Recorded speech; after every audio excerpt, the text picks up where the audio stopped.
Hey folks, Mr. Justin here with Secret Weapon Miniatures, and the first thing I want to do is thank you for joining me today on another Workbench Wednesday quick tip. Let's see, of course, if this is your first time tuning in, please remember to click on the bell and the like and the subscribe and all the little things you need to do to make sure that you're always up to date on what's going on. For those of you that have tuned in before, of course, you'll recognize that the Workbench Wednesday is driven by your requests, and this week I'm addressing Hugh from Facebook, who wanted to see how I did verdigris. It also came up at work, where Jess Rich wanted to see how I would tackle it as well, so I'm happy to do that today. My subject for this is actually an extra piece from an Ork Stompa I did for the Nova Open Charitable Foundation's raffle. That had the wonderful belly gun from Forge World. So I had this extra plate. I've been holding on to it for a while because I actually thought it would be fun to paint each panel individually, stick it in a shadow box and call it art, because I can. So that's what I'm going to do. And I've selected the first panel today is actually going to be this one right here. I like this kind of beaten texture it has. There you go. I think that'll be good for the copper. So I'm going to get the box out of the way, bring out my wretched old well palette, selection of brushes, and of course today I have copper. We're going to do a copper verdigris. I have brass casings for a highlight. I have the verdigris paint trio, but I also brought a couple of other fun things with me. I brought old oil and I brought engine fluid for some additional, just additional little touches. All right, so let's go ahead and bring our attention just over to our canvas, so to speak. And I can make sure that this is in focus for you before I get started. Looks pretty good, but let's see if I can make that a little better for you. It's always best if you can see what I'm doing. There it is. We'll just leave it right there for now. Okay. I'm going to get some copper. I'm going to get this big old brush. Going to make some people very uncomfortable right now. I'm just putting down some paint right there on top of my bottle. The bottle doesn't mind. Oh, yeah, but I don't have my paint towel on here. How could I forget my paint towel? All right.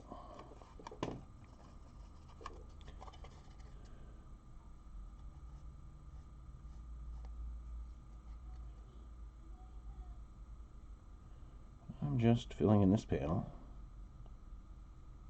Being a bit careful, of course, because I do plan to paint the other panels differently, each of them. And since I'm not masking, I need to take a little care. Remember to stay on camera there for you.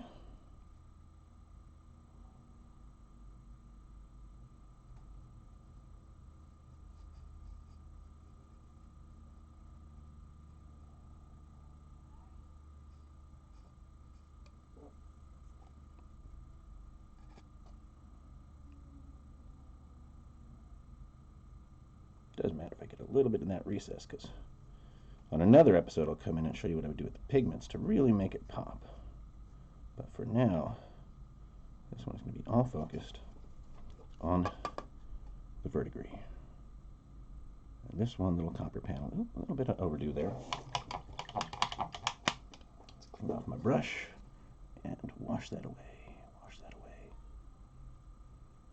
Never happened.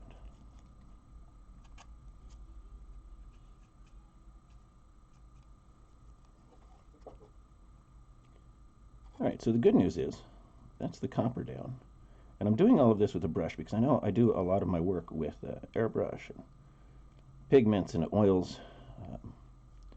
But I want to make sure that this series is going to be more approachable than that. It's all going to be brush work. Oh, there'll still be pigment demonstrations because I know folks want to see that, but on the whole,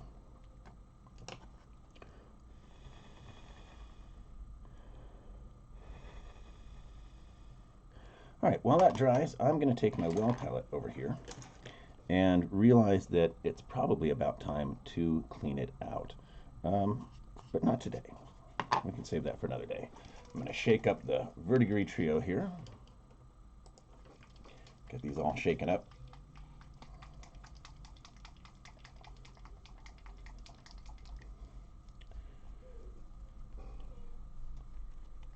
A little bit of the dark green.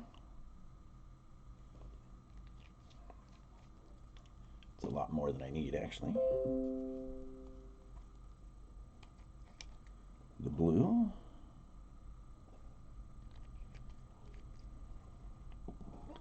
Light green. The small clog. Move you out of the way. There you go. Perfect. And now I'm going to get my two specialty paints here, the Old Oil and Engine Fluid. I'm going to bring those in on this side. Well, maybe that one's clogged. Remember, if your paint tube is clogged, do not keep squeezing. We get emails routinely from people that say, you know, hey, your paint got all over me because I was squeezing the bottle and I squeezed so hard the tip came flying off and paint went everywhere. How do I stop that from happening? And the answer is use an old airbrush needle or a pin, something you've got lying around. Something sharp just to give it a poke. And I'm going to shake that one up better. So I'm actually going to get that right out of my palette right now. Just bye-bye. There you go. Don't like you. There we go.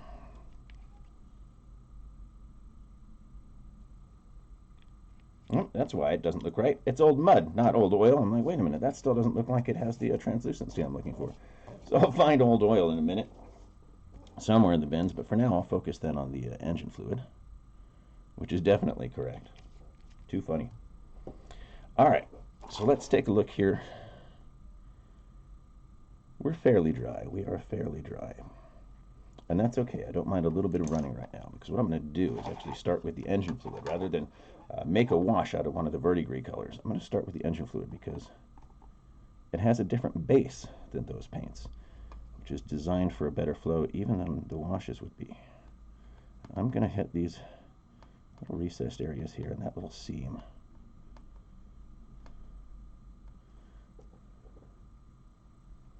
I'm going to, there we go, focus on those areas. I already start to see in even one step we can get a nice patina, but I can start now to streak this a bit, trying to keep it off of here, get it out of that recess. Also,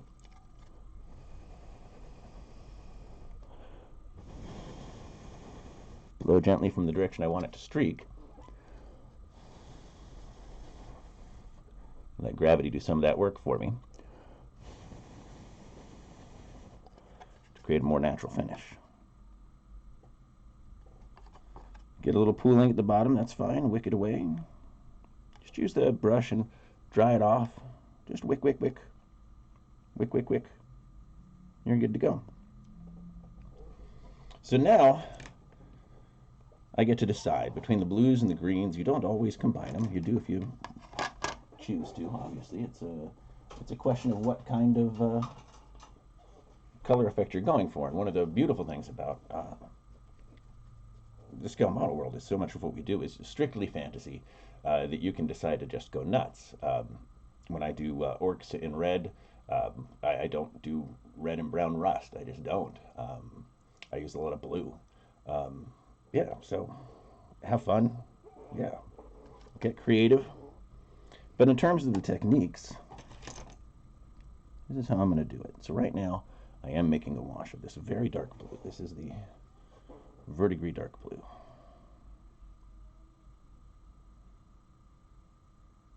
Remember not to shake that camera. Figure out a solution for that. I thought we had one, but that camera wasn't working today. All right, so I am coming in and just doing it on the rivet. Boop.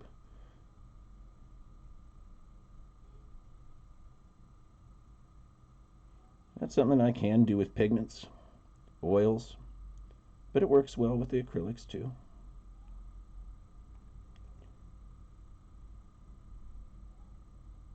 So there's each of my rivets. At least I think so. Oh, no. Rivets and skulls. There's always more.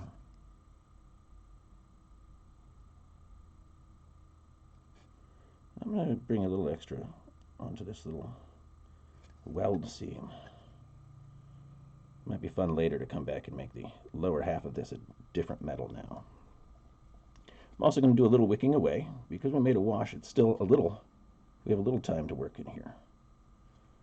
So if you think it's a little heavy on a couple of spots, just boop, wick it away. There we go.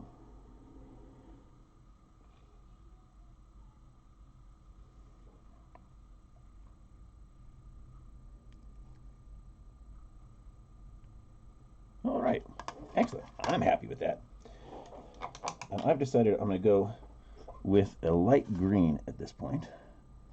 So this time I'm making a slightly heavier wash. I'm going to pick this up so I stop waggling the camera on you guys. Sorry about that.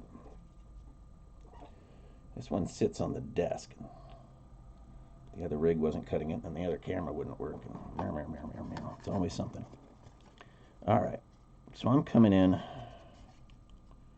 and I want to get spots in here. And yes, it's still wet, the other color, and that's great.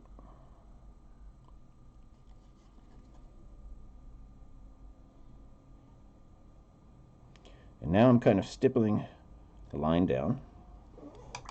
Get my brush wet. Come thin and wick. Now wick.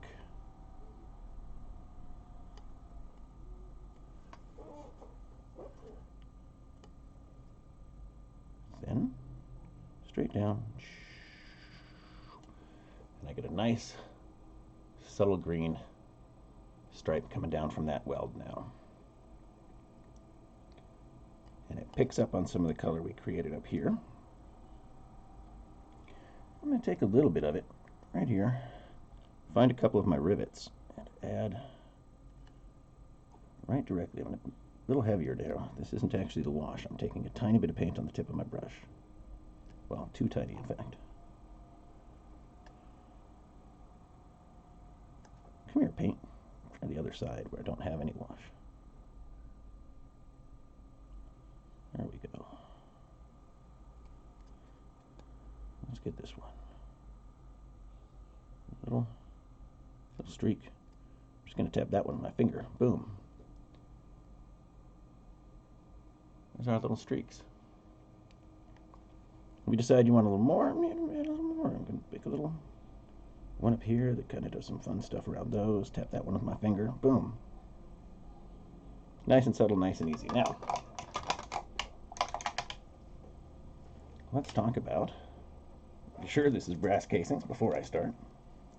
Brass casings. What I'm going to do with the brass casings, I'm actually going to layer this up a couple of times. Because this is great, and we can come in with more glazes to create highlight and shadow. Certainly if you're trying to draw attention, a certain point of focus on a model with lots of true metal metallic like this, you are going to want to come in and use your verdigris colors to create that shadow, paying more attention to well, light than you would be to the reality of how it's going to corrode. You know, something this scale a lot of the time, especially like I said, because we have the luxury of fantasy, we just have to give the impression that you know, bronze or copper is still there, and it's going to oxide up on us. But all right, rotate my towel here. I'm taking my brass casings on a wide brush, and I'm going to do some dry brushing, some high quality dry brushing.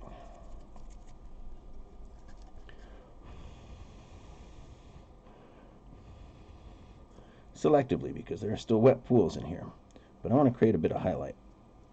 That's what I liked about those little raised areas there, is I can come in here now and on my seam, there we go.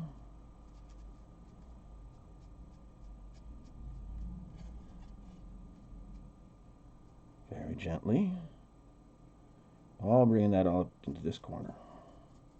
I'll make that corner nice and bright.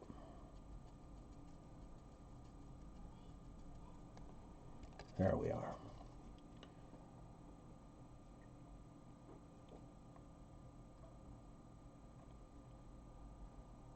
But I did, because it was still damp, lose some of my color in there, and I'm sad. So I'm going to come back with a little dash of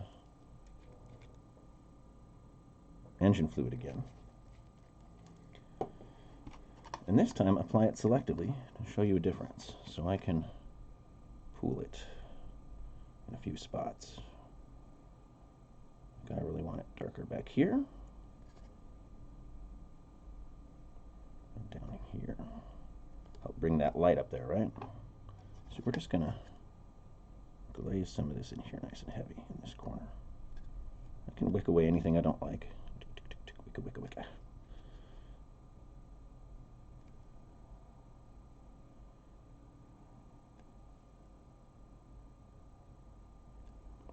And then very selectively place little bits in here.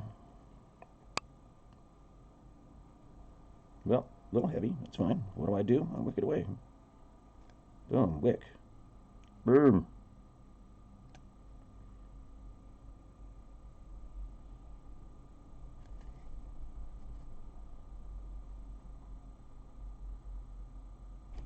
And there we are.